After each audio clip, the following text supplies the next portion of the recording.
మంది వలసలు ప్రతి సంవత్సరం. అధ్యక్ష, ముఖ్యమంత్రి రేవంత్ రెడ్డి గారి సొంత నియోజకవర్గం కొడంగల్లో ప్రతిరోజు 2 బస్సులు అధ్యక్ష బొంబాయికి పోయేది. కొడంగల్లో, నారాయణపేటలో, మక్తల్లో ప్రతిరోజు 2 బస్సులు. అదేవిధంగా అధ్యక్ష, ఆ బస్ స్టాండ్కు పోతే ఆ వలసలను చూసి సలసల కాగే కన్నీళ్లను గారుస్తూ ఆ భార్యా పిల్లల ఏడుపులు. అదేవిధంగా 50 ఎకరాలు ఉన్న రైతైనా సరే అధ్యక్ష, తెలంగాణలో ఆనాడు కాంగ్రెస్ పరిపాలన ఎంత గొప్ప పరిపాలన అంటే అధ్యక్ష, మహబూబ్ నగర్లో 50 ఎకరాలు ఉన్న రైతైనా సరే గుంపు మేస్త్రిగా పనిచేసే దుస్థితి అధ్యక్ష. హైదరాబాద్కి వచ్చి కూలీ చేసుకునే దుస్థితి. ఇది వాస్తవం అధ్యక్ష, వారికి కూడా తెలుసు. ఒక్క మాటలో చెప్పాలి అంటే తప్పకుండా చెప్తాం, అన్ని చెప్తాం. గౌరవ అధ్యక్ష కేటీఆర్ గారు చెప్తా గౌరవ కేటీఆర్ గారు ఒక్క నిమిషం, డిప్యూటీ సీఎం గారు మాట్లాడతారు. ఒక్క నిమిషం. అధ్యక్ష, ప్రభుత్వం మారింది, ప్రజలు అత్యంత ప్రజాస్వామ్యయుతంగా తీర్పిచ్చారు. మేము చాలా విషయాల హృదయంతో ప్రభుత్వం తరఫు నుంచి చాలా స్పష్టంగా చెప్పాం. అత్యంత ప్రజాస్వామ్యయుతంగా సభను నడుపుకుందాం, ఉన్నటువంటి విషయాలపైన లోతుగా చర్చిద్దాం, నిర్మాణాత్మకమైనటువంటి సూచనలు మీరు ఏమిచ్చినా మేము తీసుకోవడానికి సిద్ధంగా ఉన్నామని చెప్తా ఉన్నాం.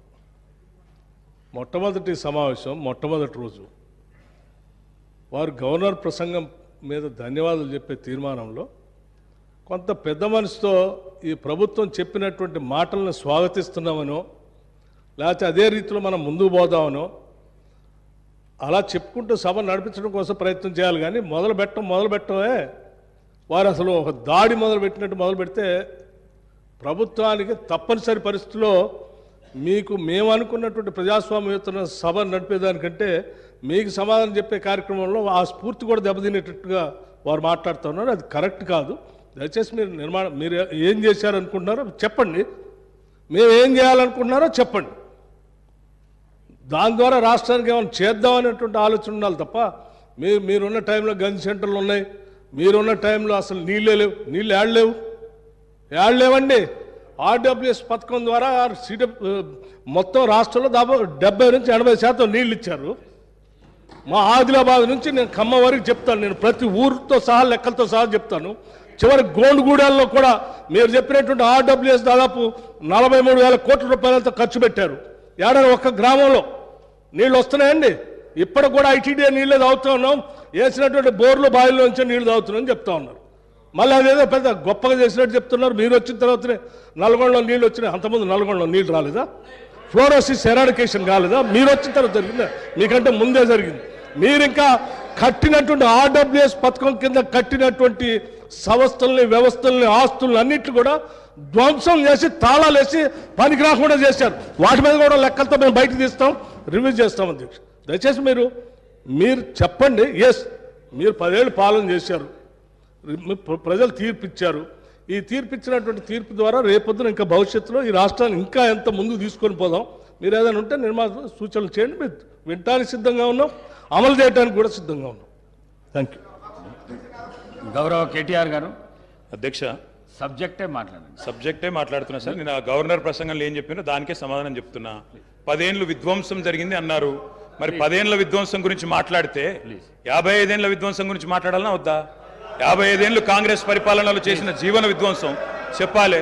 ఇప్పుడు గౌరవ సభ్యులు రామ్మోహన్ రెడ్డి గారు మాట్లాడుతూ రాజశేఖర రెడ్డి గారి పేరు తీసుకున్నారు, గత ముఖ్యమంత్రుల పేర్లు తీసుకున్నారు. పొన్నం ప్రభాకర్ గారేమో ఆంధ్రప్రదేశ్ చరిత్ర మాట్లాడొద్దంటారు. మరి రామ్మోహన్ రెడ్డి గారేమో గతంలో ఉన్న ఆంధ్ర ముఖ్యమంత్రుల పేర్లు తీసుకున్నారు. పేర్లు తీసుకున్నప్పుడు చెప్పకపోతే ఎట్లా అధ్యక్ష? వాస్తవాలు చెప్పాలి, చరిత్ర చెప్పాలి, అర్థం చూపెట్టాలి కదా సార్. 55 ఏళ్లు పరిపాలించే అవకాశం ఇచ్చినప్పుడు సాగునీరు ఇవ్వలేని అసమర్థులు, తాగునీరు ఇవ్వలేని అసమర్థులు, కరెంట్ ఇవ్వలేని అసమర్థులు, వాళ్ళ అసమర్థత గురించి చెప్తే ఉలికిపడ్డం ఎందుకు అధ్యక్ష? అధ్యక్ష, ఇంకొక మాట కూడా నేను విజ్ఞప్తి చేస్తా ఉన్నాను. ఇది మొదటి రోజు అధ్యక్ష. మొదటి రోజే ఇంత ఉలికిపడితే ఎట్లా అధ్యక్ష? మొదటి రోజు ఇంత భయపడితే ఎట్లా? ఒక్కొక్క మంత్రి గారు లేసి అప్పుడే ఉలికిపడి మాట్లాడుతున్నారు. అంత భయం ఎందుకు సార్? అధ్యక్ష, నిర్మాణాత్మక సూచనలు చేయాలన్నారు భట్టి గారు, మీ వెల్కమ్ ఇట్. కానీ మీరు నిర్మాణాత్మకమైన గవర్నర్ ప్రసంగం ఉంటే, విధ్వంసంగా ఉండకపోతే, వాస్తవాలు చెప్తే మేము కూడా వాస్తవాలు చెప్పేటోళ్ళం. మా అధ్యక్షుడు స్పష్టంగా చెప్పారు, కొత్త ప్రభుత్వం వచ్చింది, తొందరపడకండి, ఒక 3 నెలలు సమయం ఇద్దాం, అట్రఫ్లాప్ అవుతారు ఎట్లాగూ, కానీ 3 నెలలు సమయం ఇద్దాం. ఎందుకంటే అధ్యక్ష చాలా చెప్తా అవి కూడా చెప్తా. పాపం వాళ్ళ సభ్యుడే వాళ్ళని ఇరికిస్తాడు. అధ్యక్ష ఒక్క మాటలో చెప్పాలంటే తెలంగాణలో అధ్యక్ష ఒక్క మాటలో చెప్పాలంటే ఏంది అధ్యక్ష కాంగ్రెస్ పరిపాలన? బొంబాయి, బొగ్గుబాయి, దుబాయ్. ఆనాడు ఇదే కదా అధ్యక్ష. మొత్తం ప్రజలు వలసలు పోయే దుస్థితి, రైతులు మొగులు దిక్కు చేసే దుస్థితి, మొత్తంగా ఆఖరికి ఇవాళ అక్కడ కూర్చున్న ముఖ్యమంత్రి గారి సొంత జిల్లాలోనే గంజి కేంద్రాల అధ్యక్ష. ఇందిరమ్మ రాజ్యం అంటే గంజి కేంద్రాలు, ఆకలి సావులు, ఎన్కౌంటర్లు తప్ప ఏముండే అధ్యక్ష? ఇది గొప్పగా చెప్తున్నారు అధ్యక్ష. ఆ రోజుల్లో ప్రాజెక్టులు కట్టకున్నా, పైసలు తరలించకపోయినా ఆంధ్రాకి మౌనంగా మంగళహారతులు పట్టింది తెలంగాణ కాంగ్రెస్ నాయకులు కాదా అధ్యక్ష? ఆనాడు మేము రాజీనామాలు చేస్తుంటే, గొంతు చించుకుంటుంటే, పేగులు దిగేదాకా కొట్లాడుతుంటే పదవుల కోసం పెదవులు మూసుకున్నది ఎవరు అధ్యక్ష? ఇలా బాగా మాట్లాడుతున్నారు అధ్యక్ష. ఇంకొక మాట చెప్తా ఉన్నా. ఇదే శాసనసభ అధ్యక్ష తెలంగాణ పదం నిషేధిస్తే ఒక్క కాంగ్రెస్ నాయకుడు మాట్లాడిండా అధ్యక్ష? ఇదే శాసనసభలో అధ్యక్ష అక్కడ కూర్చున్న ముఖ్యమంత్రి కిరణ్ కుమార్ రెడ్డి గారు, మా హరీష్ రావు గారు లేచి మాకు నిధులు ఇవ్వరా అని అడిగితే ఒక్క పైసా ఇయ్యా, ఏం చేసుకుంటావో చేసుకోపో అన్నప్పుడు ఒక్క కాంగ్రెస్ నాయకుడు మాట్లాడిండా సార్? ఇలా బాగా మాట్లాడుతున్నారు. పదవుల కోసం పెదవులు మూసిన చరిత్ర ఖచ్చితంగా తెలంగాణ కాంగ్రెస్ నాయకులదే. అందులో రెండో అభిప్రాయం కూడా అవసరం లేదు అధ్యక్ష. I'm not yielding sir. ఎందుకంటే మీరు నాకు రెస్క్యూకి రావాలా. మేము ప్రధాన ప్రతిపక్షం 39 మంది ఉన్నాం ఇక్కడ. మాటికి ఒక్కసారి ఇంటర్ఫియర్ చేస్తే మాకు కూడా సమయం ఇవ్వాలా. మీరు మాకు కూడా 4 సభ్యులకు మాట్లాడే అవకాశం ఇవ్వండి. మాటికి మంత్రి గారు చెప్పడం ఏంటండి? సమాధానం చెప్పలేరా అధ్యక్ష? అంత భయం ఎందుకు? సమాధానం చెప్పలేరా అధ్యక్ష? సమాధానం చెప్పలేరా సార్? వీళ్ళు తర్వాత చెప్పమనండి సార్. మా రిప్లై అయిపోయిన చెప్పమనండి అధ్యక్ష. గౌరవ సభ్యులు అధ్యక్ష. సార్ ఇది ఎందుకంటే వెంకన్న ఒక్క నిమిషం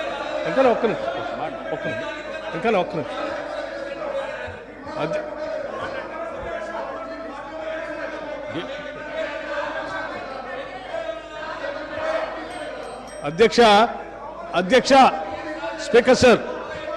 స్పీకర్ సార్ గౌరవ్ కేటీఆర్ గారు,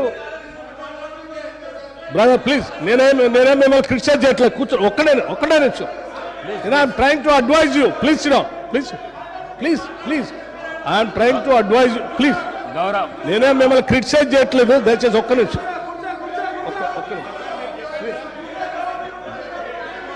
గౌరవ ప్రశాంత్ రెడ్డి గారు అధ్యక్ష. కూర్చో అధ్యక్ష. ఒకటే నిమిషం అధ్యక్ష. గౌరవ శాసనసభ్యులు సీనియర్ శాసనసభ్యులే, వారు బాగా తెలుసు సభా వ్యవహారాలు కూడా. మనం గతంలో కూడా ఈ విషయాన్ని చర్చించాము అధ్యక్ష. గత 55 ఏళ్ళలో మీరు ఏం చేశారు అని పదే మాట్లాడుతూ ఉన్నారు. ఇంతలో కూడా మాట్లాడారు. నేనేం చెప్తా ఉన్నానంటే, ఆ 55 ఏళ్ళు ఉమ్మడి రాష్ట్రంలో పాలన దానికంటే బాగా చేసుకోవచ్చనే, అది వద్దనుకొని మనం ప్రత్యేక రాష్ట్రం తెచ్చుకున్నాం. మనం రిలేటివిటీ ఎప్పటి నుంచి తీసుకుంటామంటే 2014 నుంచే తీసుకుంటాం. కూర్చోండి, ఒక్క నిమిషం చెప్పనండి.